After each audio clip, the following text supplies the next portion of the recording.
everyone, it's Tori, and today I'm going to show you how to make one of these. These are the cutest things ever. People call them ice cream cozies. So you can put your ice cream in here so you don't freeze your hands. Put a drink in here if you don't want to get your hands wet. Or you can even take a plant and create a really cute little plant cozy. But whatever you choose to use them for, it is a super easy project and they are great as gifts. You also don't really need a pattern. However, if you are the type of person that likes to have a pattern with detailed instructions, the pattern will be available on Etsy this coming Wednesday. It is my first official pattern drop. Thank you to everyone that has beta tested the pattern. I appreciate you so much. But you don't actually need the pattern to get started right now. So let me show you how to make one of these. To make this pattern, you will need 2 pieces of fabric. They could be the same fabric. I like to use a contrasting color. These are going to be 10-inch squares.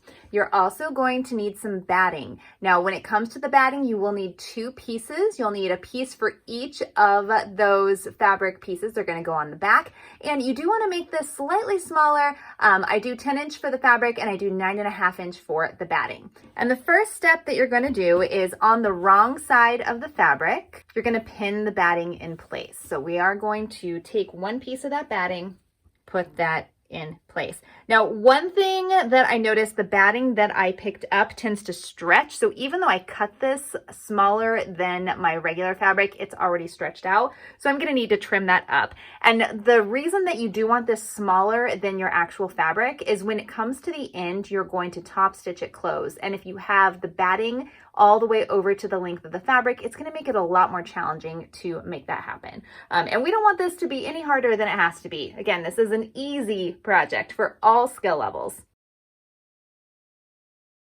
All right, so we have that in place. Now, one thing you can do to make this a little bit easier is you can actually mark a line from corner to corner if you have a problem sewing straight lines, because we are just going to stitch a straight stitch from here to here and then a straight stitch from here to here on both pieces. I do not use a marking pin for this piece, but I absolutely recommend it 100%. There's no shame in that game.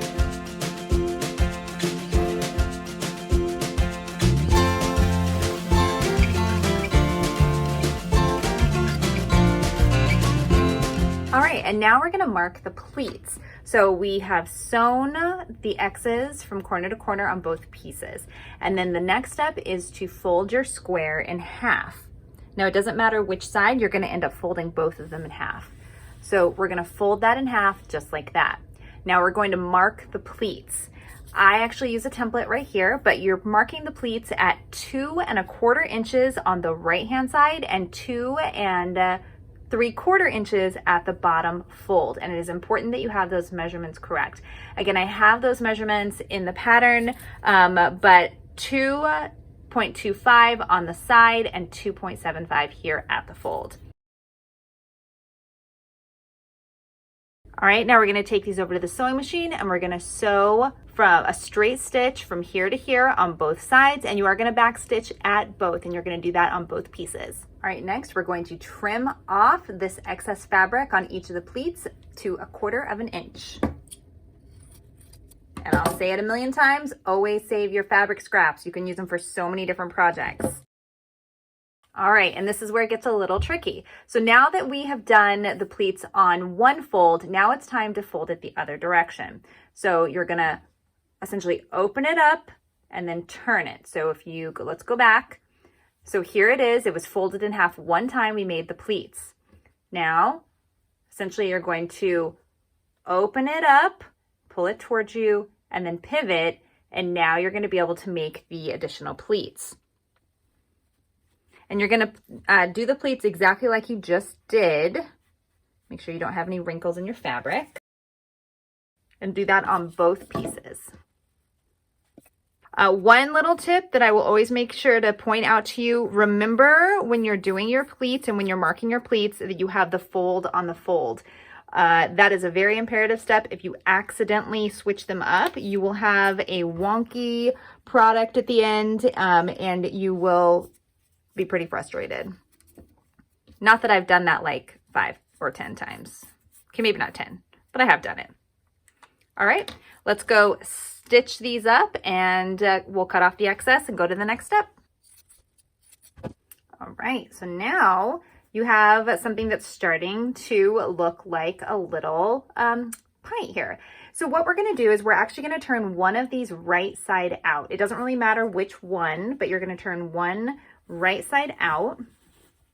Turn this right side out, poke those out just with your fingers will be perfect. And then you're gonna put it inside, you're gonna nest it inside the other piece here.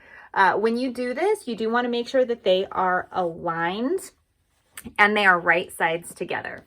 And then you want to pin it together. You are going to stitch around the top here, so you want it to make sure it stays in place. All right, now we're going to stitch all the way around, but we're going to leave an opening. I will tell you that this is all the space I leave for turning, and I don't have a problem, but I've had a few people say that it was a little bit more difficult for them. So keep that in mind. If you are scaling your batting back, it shouldn't be such a problem. But this is the only part that I leave open right here, so I can turn it right side out. So let me go stitch that around. All right, so I've sewn all the way around, but I left an opening so that I can turn it. Before we turn it right side out though, we need to clip the corner. So up to the point, you're gonna clip across, and what that's gonna do is it's gonna give you some really nice points. Be very careful when you do this. Do not cut that top stitch. If you do, you're gonna poke through when you turn your edges. All right, and then you want to poke the edges out at this point. Again, be gentle when you're poking out corners. That's not just for this project, for every project. Don't want those loose threads there, just because you don't want to poke all the way through. So see how that's a really nice point there. It's not going to be super sharp because we have multiple layers, but you do want it to at least have somewhat of a nice little point like that. All right, and then you're going to nest one piece of fabric into the other. So you're pushing it down in there. All right, now we've done most of the work. The last thing we're gonna do is this is where we're gonna top stitch around the top, and we're gonna close this off. So you do want to fold that fabric. So you're gonna just finger fold it just like that.